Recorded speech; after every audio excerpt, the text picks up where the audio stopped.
What's up, everyone? Let's get straight into it. We've got a few topics to cover today.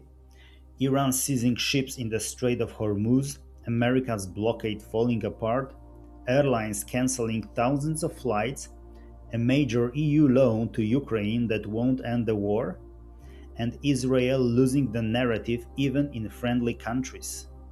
Let's start where the world is heating up the most. Iran ship seizures. Iran just made a major power move in the Strait of Hormuz. Their commandos seized two massive container ships. We're talking enormous vessels. One was flying a Panamanian flag, the other Liberian, but both are linked to a major Mediterranean shipping company. A third tanker got attacked but managed to escape. Iran released the footage. You see their special forces in sandy colored gear climbing up the sides like ants on an elephant. They take the bridge, take control, done. And this happened while the ships were trying to run Iran's blockade. Here's the kicker. The official US response? Basically, not our problem, not American or Israeli ships. But look, that's ridiculous. This is America's problem because this blockade is Iran's direct response to US attacks on them. Iran said they would do this, and then they did it. Now, you might think the US is hitting back with its own blockade, but here's the truth. The American blockade of Iranian ports is falling apart. The Financial Times basically says it's collapsed. Sure, the US claims they've stopped 31 ships, but get this, 34 ships, including tankers carrying Iranian oil, have just sailed right through, millions of dollars worth. So much for maximum pressure. Trump has given Iran 5 separate ultimatums, and 5 times Iran has ignored him. He keeps extending the ceasefire, and now he's finally calling it indefinite. That's not a win, that's a humiliation. Iran is literally laughing at this point. They even put out an AI video of Trump sitting at a negotiation table, getting more impatient, and a note arrives that just says, Trump, shut up. They also released a map of all the undersea internet cables running through the strait. 97% of the Gulf region's internet. They're basically saying we can cut these anytime. They're also threatening to blow up the pipeline Saudi Arabia uses to move oil to the Red Sea, and they can activate the Houthis to shut down the Bab el-Mandeb Strait. On top of that, they've threatened oil ports in the UAE. If they hit all 4 of these points, a quarter of the world's energy supply disappears overnight. Also, a Bloomberg report just dropped. Of all the US and Israelis' airstrikes on Iran, 2/3 hit civilian targets: schools, hospitals, apartment blocks. Over 3,300 Iranians dead, thousands of buildings damaged. If that's true, and Bloomberg is reliable, then the whole idea of surgical strikes is a complete myth. Speaking of the US military, there was a major firing inside the Pentagon that the official story got wrong. Let me explain what actually happened. The US just fired its Navy Secretary John Phelan. Officially, he wasn't moving fast enough on Trump's Golden Battleship project. But that's not the real story. Here's what actually happened, confirmed by AP, CNN, and Defense One. CENTCOM, that's the military command for the Middle East, requested an additional carrier strike group move into the Arabian Sea to pressure Iran after the Strait seizures. Phelan delayed. He argued the Navy was overstretched and it wouldn't change Iran's behavior. Defense Secretary Pete Hegseth overruled him and gave a direct order to execute. Phelan still didn't issue the order. Instead, he asked for a legal review. Hegseth called him and fired him on the spot. The battleship project excuse came later from a DoD spokesperson. Insiders say that was cover.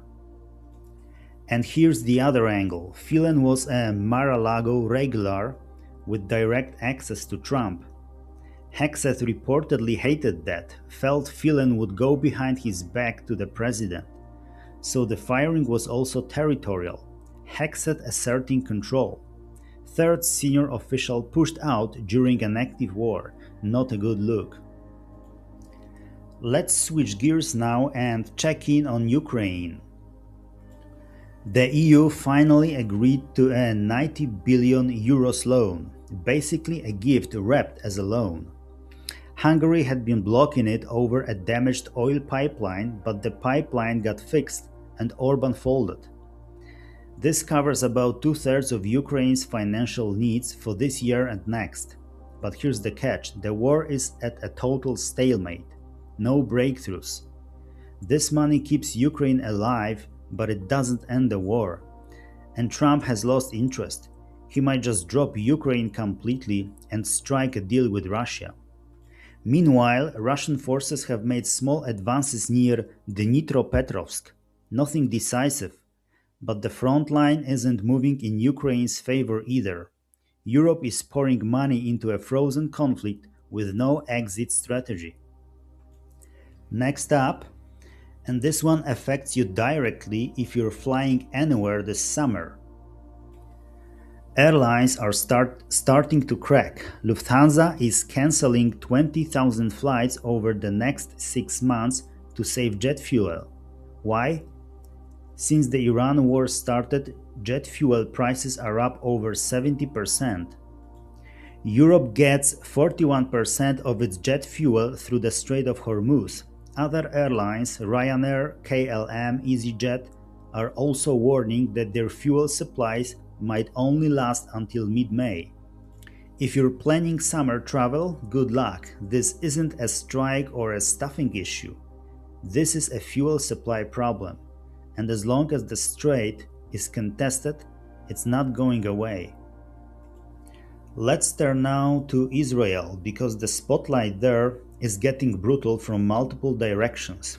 A new poll in Poland asked whether Israel's actions in Palestine resemble Nazi crimes against Jews.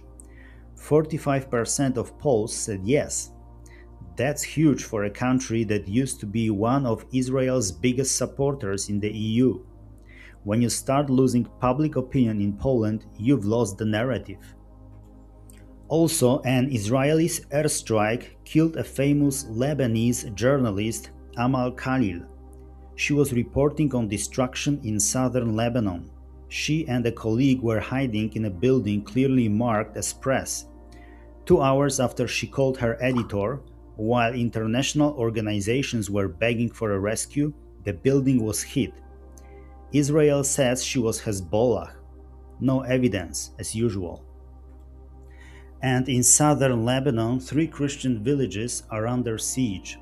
The Israeli military won't let anyone leave. Food, water, medicine are running out. These are the last Christian communities still holding on in that region. A local priest said they feel like ghosts surrounded by Romans. Alright, let's step back and look at what all of this actually means. Here's what connects everything we just covered. The old rules don't apply anymore. Iran isn't scared. The US blockade is a joke. Airlines are grounding flights. Europe's money keeps Ukraine afloat but doesn't change the war. And Israel is losing the narrative, even in friendly countries. One quick note, oil prices dipped slightly this morning on speculation of tactical pauses in the strait, but no real deal has been made. The Pentagon insists their blockade is still in place, but privately they know it's collapsing. We're watching a world where nobody has full control, but Iran knows exactly what it's doing, and everyone else is just reacting. That's the real story. Thanks for watching. I'll see you in the next one.